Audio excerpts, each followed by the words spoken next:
All right, what's going on, you guys? It's your boy Jake, your favorite investor, and we are going to talk to Mr. Darren Elias, the World Poker Tour Player of the Decade, right? Is that correct? That's correct. World Poker Tour Player of the Decade, about how he, in order to supplement his income, is now flipping houses and in the real estate game as a newfound real estate investor, kind of how that started, how it's going now, and what you're looking toward and looking forward to in the future, using your money to make more money leveraged by real estate. Does that sound good? Sound correct? All right. Now, see, I've known Darren for 15. No, it's been. I went to college with Darren. I've known him since way back in the day. I probably know too much about this guy, but just recently, I think we went to a wedding, 3 years ago. We started talking about real estate and investments and stuff like that. And Darren has been a lender of mine, an OPM lender, other people's money. But then he started taking it upon himself after developing some interest in the business and seeing what we were doing to look into our program. And Darren is now part of the Flip family. He's a little bit quiet because of his celebrity status over here, but he's making big moves, and I just want to kind of talk to him and let him tell his story, maybe ask and answer some questions about his journey so far, so you guys can really get an idea of what this business is about. Darren, you're not a real estate agent. No. You're not licensed, you're not a contractor, right? But you have multiple houses, you have cash flowing houses, you have flips going on, and let's just break it down if you don't mind. Yeah, for sure. All right, so I'm just going to go through a series of questions, just kind of like chronological order. Yeah. So before we started talking about real estate at that wedding, which was a fun wedding, by the way, it was crazy. What was your experience with real estate? Not much, just owning my primary residence, getting a mortgage, doing it that way. Never really profiting off it, making any income, and not really thinking that was something I could do. Yeah. And then so what changed? Like what was the ticker? I mean, it could have been our conversation. It might have been something before that. Yeah. But something in your head changed. And I know that you're big into investments, like other types of assets outside of real estate. As a lender, it was just me seeing your success and having trust in you that your method would work, and that you had a proven track record making money, and I felt comfortable lending to you and trusting the process. But the lending and doing it myself is a whole different story. Yeah, absolutely. So no real estate experience before that. Then we started talking about it. You became a lender, one of my private lenders. We made some pretty good money together on quite a few flips, and we hold some rentals as partners too. But there came a point where something changed, and you started looking at buying some of these assets, these homes, to renovate yourself. Yeah. Well, not yourself, not with your hands, because I mean we're in Vegas right now. I don't live in Vegas. He doesn't live in Vegas. He's at a tournament. Won pretty well.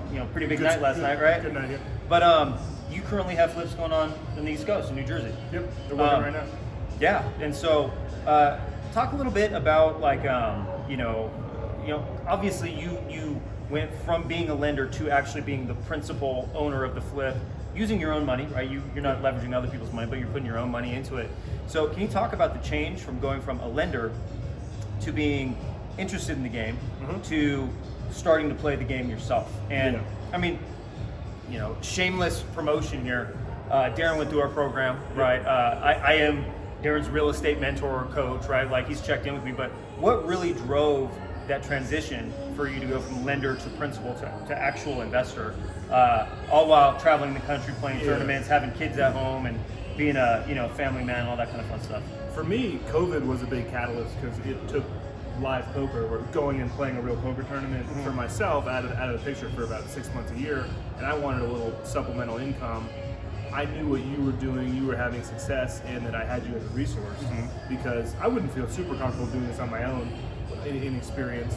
And I've had this contractor I've been working with for a couple years, have a good relationship, I trust him, and we kind of just took the leap where we said, I got Jake, I'm going to take the course, you're going to do the work, and we closed in February and just kind of made the leap. Yeah, so just last month, he bought his first house as a flip himself, using his own cash, not leveraging other people's money. This is an OPM guy, He's one of my resources for OPM as far as, getting money for my flips, but he pulled the trigger on it. So tell me how that went. I mean, I remember there was a conversation that we had where you were like a deer in the headlights. You're like, look, these numbers make sense. I've followed the way that it works, but I mean, it's almost like it's kind of too good to be true. I must be missing something.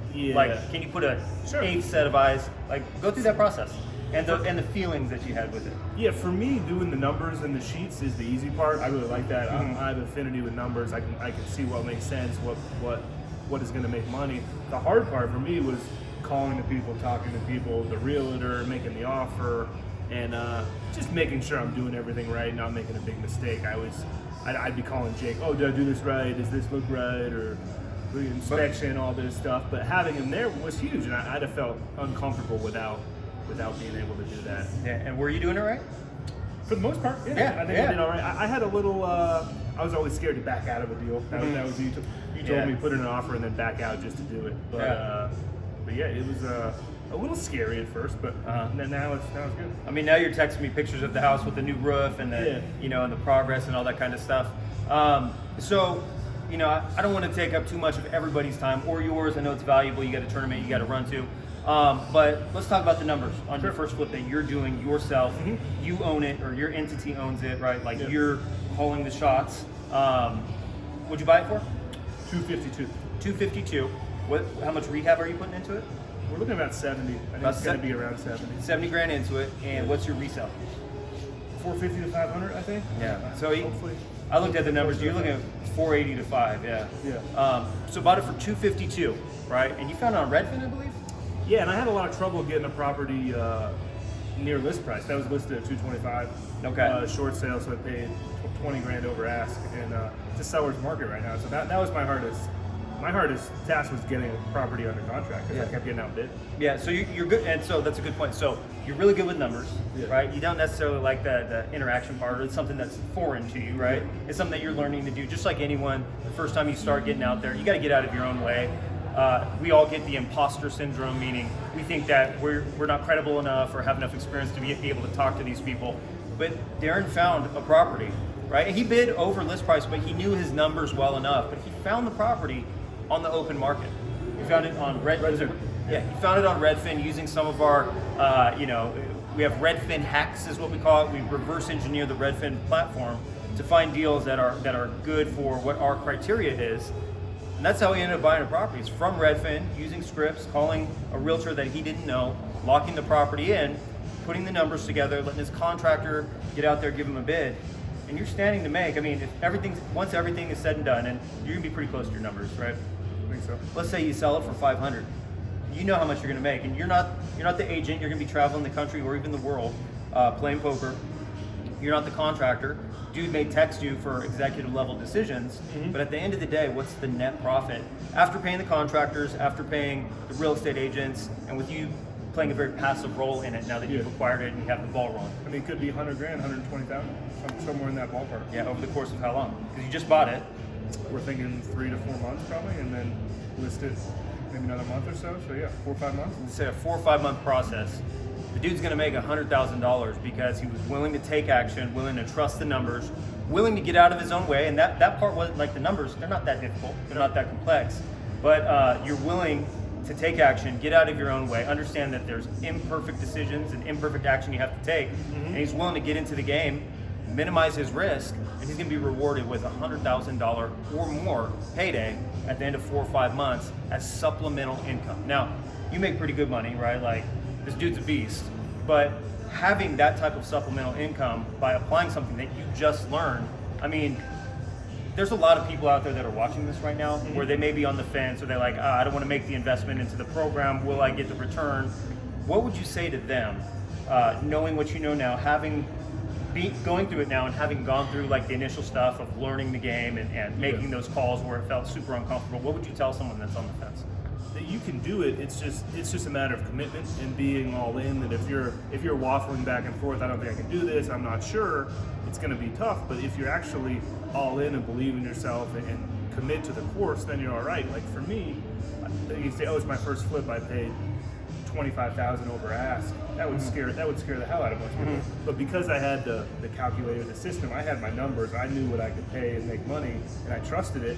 I was good. I didn't even feel uncomfortable because I trusted the numbers would add up in the end. Yeah, and it's interesting because even though you paid 25 grand over what they were asking, you still bought the house at an extreme discount. Yeah, and relative to what it's worth. Yeah, exactly. So, hey, I appreciate it, Darren. Thanks for stopping by. Thanks for giving all of us your time.